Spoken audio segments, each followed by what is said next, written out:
চলেন যাই ঘুরে আসি শোলকুপা থেকে 5 মিনিটে ঢাকা। হ্যালো এভরিওয়ান, আসসালামু আলাইকুম। কি অবস্থা সবার, কেমন আছে? আপনাদের অলরেডি একটা ক্যাপশনে জানিয়ে দিয়েছিলাম 5 মিনিটে শোলকুপা হতে ঢাকা থেকে ঘুরে আসব।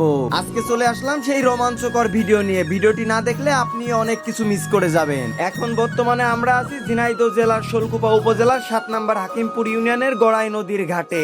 ফুলুমবাড়ি ঘাটের প্রাকৃতিক সৌন্দর্য এতটাই মনোমুগ্ধকর যে আপনি আসলে আপনারও মন প্রকৃতির সৌন্দর্যের মাঝে হারিয়ে যেতে বাধ্য হবে। আমার ব্যক্তিগতভাবে এই জায়গাটা এতটাই ভালো লাগে যে এদিকে আসলে একবারের জন্য হলেও ঘুরে যেতেও কিন্তু ভুল করি না। যাই হোক, আর কথা বাড়াবো না, চলুন ঘুরে আসি 5 মিনিটের শোলকুপা থেকে ঢাকা। আপনারা দেখতেই পাচ্ছেন ইতিমধ্যে আমি কিন্তু ট্রলারে উঠে পড়েছি, আর এরই মধ্যে আমাদের পাইলটও কিন্তু তার বিমানটা স্টার্ট দিয়ে দিল। এখন আমি আর আমার বন্ধু রাহুল রওনা দিয়ে দিয়েছি ঢাকার উদ্দেশ্যে। আমি আগেই বলে দিচ্ছি, ভিডিওটি কিন্তু সম্পূর্ণ শেষ না করে কেউ আমাকে ভুল বুঝবেন না। আমি আপনাদের ঢাকাতে নিয়ে যেতে চেয়েছি, ঢাকাতে নিয়ে যাব ইনশাআল্লাহ। ইতিমধ্যে সেই কাঙ্ক্ষিত সময় শেষ হয়েছে, আমরা ঢাকাতে চলে এসেছি। ঢাকাতে চলে এসেছি বলতে আমরা ঢাকা বিভাগের ভিতর ঢুকে পড়েছি। এখন বর্তমানে আমরা যে জায়গাটিতে আছি এটি হলো কেওয়াগ্রাম টলার ঘাট। আর কেওয়াগ্রাম টলার ঘাটটি ঢাকা বিভাগের রাজবাড়ী জেলার পাংশা উপজেলার কসবা মাজাল ইউনিয়নে অবস্থিত। আমরা টলারে উঠেছিলাম খুলনা বিভাগ থেকে এবং টলার থেকে লাফছি ঢাকা বিভাগে। এইটাই মূলত শোলকুপা থেকে 5 মিনিটে ঢাকা যাওয়ার আসল রহস্য।